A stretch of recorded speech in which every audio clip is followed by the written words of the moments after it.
Okay, these questions are about the vectors, addition of the vectors. So the question is, an aircraft flies at a constant height. Air drags at the force from the aircraft's engine together produces a force of aircraft 36 kilonewton due north. The wind produces a force of 1200 kilonewton towards the east. So look, this is the engine force. And this is the wind. And direction is given, north this side. Draw a scale drawing to show the resultant force acting on the aircraft. So first we have to select the scale. For example, we select 1 centimeter line represents, for example, 4 kilonewton. Then for 36 kilonewton, we have to draw 9 centimeter long line. And for 12 kilonewton, we have to draw 3 centimeter line. Okay. So with the help of the scale, first we will draw this force, which is represented by the 9 centimeter line up. So with the scale, you have to draw here 9 centimeter line straight vertically up. With the help, this is 9 centimeter line. And the vector is heading in this direction. You have to use the scale. So this is showing 36 kilonewton engine force. And then this is the force, 12 kilonewton. You have to add according to head to tail rule. This is towards east, very simple. Now 12 kilonewton is represented by 3 centimeter. So you have to draw here 3 centimeter line. So this is showing 12 kilonewton. Now we have to draw the resultant. Do remember the resultant is a line joining the tail of the first vector with the head of the last vector. With the help of the scale, you have to draw this line. Just a minute.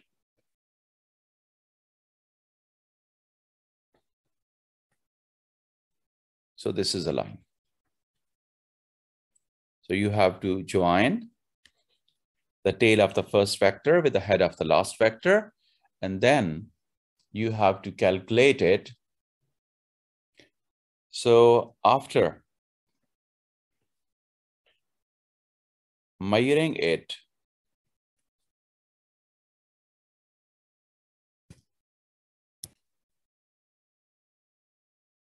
so after measurement, this is coming approximately 9.5 centimeter, but 1 centimeter is representing 4 kilonewtons. So multiply by 4. So the answer is 38 kilonewton. So this is the resultant, but you have to use the scale. So here we will write 38 kilonewton. Now the next is angle between the resultant force and the north. Resultant force and the north. Look, this direction is the north. So mean we have to determine this angle. Mean this angle is required. And after placing the protector, this angle is coming approximately 18. Yes. 18 or 19. So 18 degree or 19 degree. So this is the closest answer. Next question is the acceleration of the aircraft is uniform. Describe how a uniform acceleration differs from the non-uniform acceleration. Look, in uniform acceleration, the change in the velocity per unit time is same. mean the velocity is changing uniformly in each interval of time. But in non-uniform, this change of velocity is not uniform. It is fluctuating. It is changing. And then we can also mention if the velocity time graph is drawn, the line is straight, mean the gradient of the velocity time graph is constant, line is straight for the uniform acceleration, but when velocity against time is drawn, it's not a straight line, it will be a curve, any curve. Next is the mass of the aircraft is 60,000 kilogram. Calculate the acceleration of the aircraft. So look, F is equal to ma, and A is equal to F divided by m. And the resultant force is calculated here, 38 kilonewton, mean 38,000 divided by 60,000.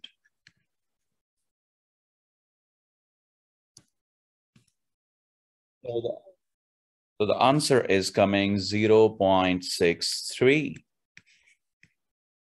And the unit, meter per second square, or you can write it like this, meter into second power minus 2. So this is a question about the vector and the force.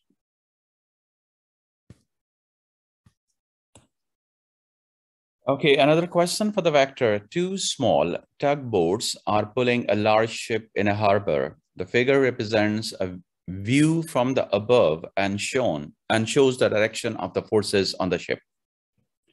Each of the tugboats is exerting a force of 49 kilonewton. This one. And the angle of both from the horizontal line is 20, determined by the graphical method, the resultant of these two forces. Okay, so first we have to select the scale. For example, 1 centimeter line represents 10 kilonewton. Then each force is represented by 4.9 centimeter, 4.9 centimeter. So first we have to draw the horizontal line with the help of the scale. And then we have to draw this force, which is 4.9 centimeter at the angle of 20 degree. So you have to place the protector here at the angle of 20 degree. You have to draw 4.9 centimeter line with the help of the scale. So this angle 29, and this is the force. And the next force is down the x-axis, again 20 degree. So 20 degree angle here, and again 4.9 centimeter line. This angle 20 degree, and this is the same force. And then you have to draw the resultant either by the parallelogram method or by the vector addition. Now suppose this is F1 vector, this is F2 vector, and we add this vector in the F1. So we will draw this vector here.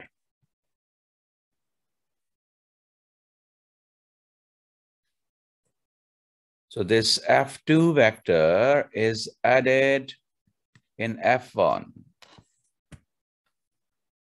Or you can add this F1 and this F2.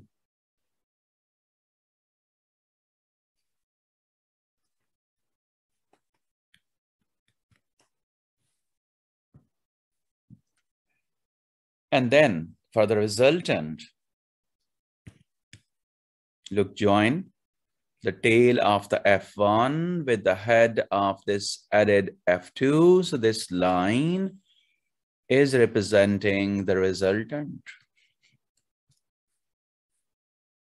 R. After drawing F1 and F2, open the compass 4.9, put the tip of the compass here and draw the arc here. Then place the tip of the compass over here and arc here. Join this tip with this arc, this tip with this arc. It's a parallelogram, and this is the resultant. And after drawing this, measure the length of this resultant. And this resultant is approximately 9.2 centimeter.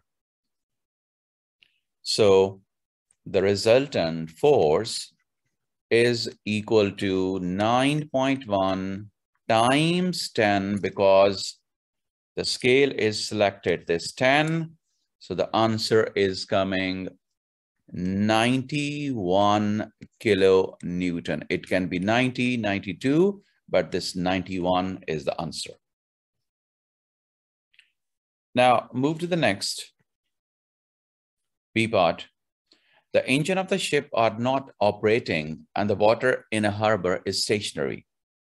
The ship is moving in a straight line in the direction of the total force exerted by the tugboats. It is traveling at a constant speed. Explain in terms of the forces. So first force is the resultant force exerted by boats, tugboats. And the second force is drag force of the water. Mean the surface friction of the water. Now these two forces, the resultant force of the boats, exactly equal to the resistive force of water, friction. Thus, the net force is 0. That's why there is no change in velocity, there is no acceleration, and it is moving with constant velocity, constant speed, because the force resultant of the boat is cancelled by the drag force of the water. No resultant force, no acceleration. So no change of velocity. So the velocity is constant.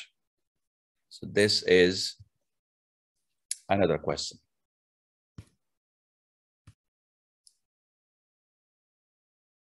Okay, another question. The question is, state the difference between scalar quantity and vector quantity.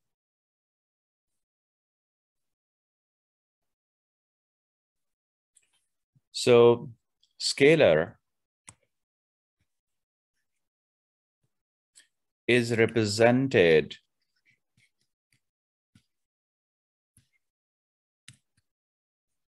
by magnitude and unit. But vector, physical quantity, is represented by magnitude, unit, and direction, the most important. So this direction is very, very important. The next is state 2 examples of each type of the quantities.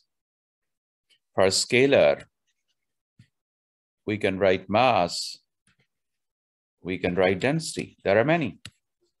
And for vector, we can write displacement, we can write velocity, acceleration, etc. Next, the figure shows the direction and the size of the two vectors P and Q. In the space next to the figure 1.1, Draw the label vector diagram to show the resultant vector obtained by the adding vector P to vector Q. Draw the vector P and Q and the resultant vector of the same scale as in the figure 1.1, okay? So first you have to measure the length of this P vector with the help of the scale. And then you have to draw vector this P. The length of the P must be same and the angle of the inclination, the angle from the x-axis must be same.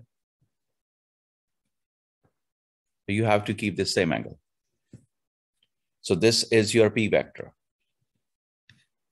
And then measure the size of this vector Q and add this vector in P in this direction, same size, exactly the horizontal line. So this is the Q vector. And then we have to draw the resultant. So the resultant is drawn by joining the tail of the first vector with the head of the last vector. So by using the scale, draw this line.